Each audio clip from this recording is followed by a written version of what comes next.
विद्यार्थी मित्रांनो, सह्याद्री ट्युटोरियल्स मध्ये तुमचं स्वागत आहे.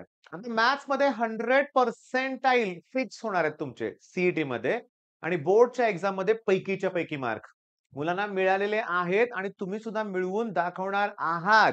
फक्त करावे काय लागणार आहे?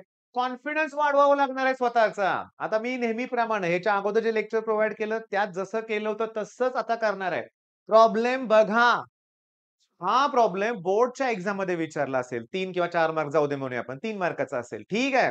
आणि तोच प्रॉब्लेम तुम्हाला टेक्स्ट बुक मध्ये कुठं सापडतोय का ते बघा. ही टेक्स्ट बुक मधल्या एक्सरसाइज मधला प्रश्न आहे. सापडला का? क्वेश्चन नंबर 3 तोच आहे.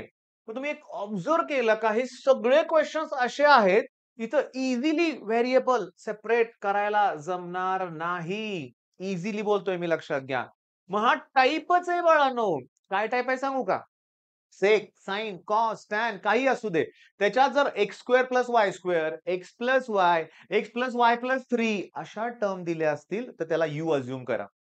याच्या अगोदर जो व्हिडिओ दिलाय ना, तो बघा. त्याचं टायटल इतकं छान आहे, की खरोखर मॅथ्समुळं आयुष्यात एक वेगळाच इंटरेस्ट निर्माण होतो. जेव्हा मॅथ्स जमायला लागतं ना, तो आनंद वेगळाच आहे. आपण कष्ट घेतो आणि त्या कष्टातूनच यश मिळतंय.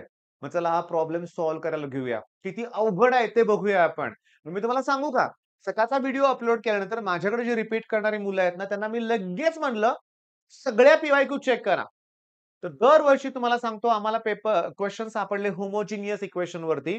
तर तुम्हाला क्लिअरली सांगू का, पुस्तकातलेच प्रश्न सीईटीत सुद्धा येतायत. म्हणजे हाच प्रश्न परीक्षेत येऊ शकतो सीईटीत किंवा बोर्डमध्ये. सुरुवात करूया. मी काय बोललो रे, की एक्स प्लस वाय ला x square plus Y square ला यू अझ्युम करा. डेरिव्हेटिव्ह काढा.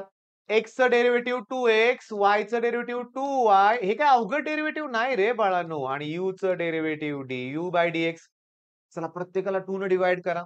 म्हणजे इथे येईल x plus y dy by dx. ह्याला पण 2 ने डिव्हाईड करा. du by dx.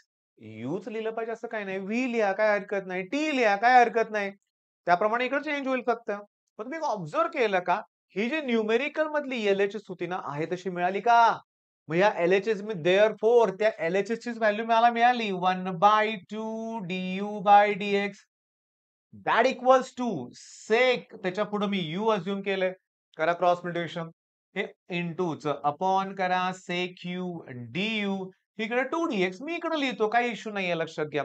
करा इंटिग्रेशन मग integration cos u d 2 integration 1 dx plus c. आता याच्या पुढचं सोडवून देणार नाहीये.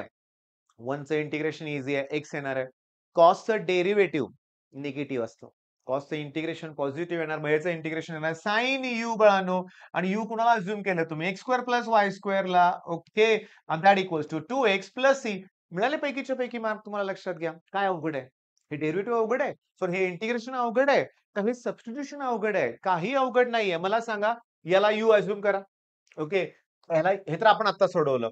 हे एक्स प्लस वाय प्लस 1 ला यू अझ्युम करा. नाही थांबा. तसं नाही. इथं प्रत्येकाला पहिला dx चं डिव्हाईड करा. म्हणजे बघा 2x minus 2y plus 3 minus x x minus y plus 1 आणि dy बाय प्रत्येकाला मी पहिल्यांदा dx न डिव्हाईड करतोय. ओके. आता हे मायनस तिकडे गेल्यावर प्लस होतील. म्हणजे मला असं मिळेल 2x minus 2y plus 3 that equals to x plus y. अरे सारखं चुकतंय. एक्स मायनस वाय प्लस 1 आणि dy बाय dx. ओके. मग ते इंटूचं अपॉन करा आणि मग सॉल्व्ह करा. मी तुम्हाला सांगू का, की क्लिअरली बघा हे मगासारखंच गणित एक सॉल्व्ह प्रॉब्लेम मी घेतलाय. कारण तुम्हाला काय करायचंय, की तो जो एक्सरसाइज आहे ना बाळांनो, मी क्लिअरली सांगतो बघा. हा जो एक्सरसाइज आहे, ओके. मॅथ्स पार्ट 2 हा एक्सरसाइज जो आहे, त्यात 1-2 सॉल्व्ह प्रॉब्लेम आहेत लक्षात घ्या आणि एक्सरसाइजमध्ये मी तुम्हाला सांगतो इथे एक दिसलं मला रिड्यूस. ते मी मगाशी तुम्हाला दिलेलंच होतं लक्षात घ्या. मग या टाइपचे प्रॉब्लेम आहेत ते तुम्हाला करायचे आहेत. बरं मला शिकवायचं नाहीये. फायनल स्टेजला तुम्ही आलाय. अगदी 2-3 दिवसात परीक्षा सुरू होते. पण कॉन्फिडन्स कुठल्या गोष्टीचा आलाय एवढा? कोणत्या गोष्टीचा कॉन्फिडन्स आलाय? की पुस्तकाच्या बाहेरचं काय येणार नाही. आतापर्यंत सोडवलं नाहीये पुस्तक, पण आता तरी करा. सीटला वेळ असतो तुमच्याकडं. तो वेळ काढा तुम्ही आणि मी जे 10-12 प्रॉब्लेम तुम्हाला ॲज अ होमवर्क देतोय ना, ते करा. म्हणजे मी याच्यात तुम्हाला जो हा होमवर्क दिलाय ओके, थांबा. हा जो होमवर्क दिलाय तुम्हाला कंप्लीट पाहिजे. सगळा कंप्लीट पाहिजेच ॲट एनी कॉस्ट. सकाळच्या व्हिडिओला चांगला प्रतिसाद तुमचा मिळालाय. 1000-2000 मुलं म्हणल्याप्रमाणे करतायत, पण ही आकडा वाढणार आहे मला माहिती आहे.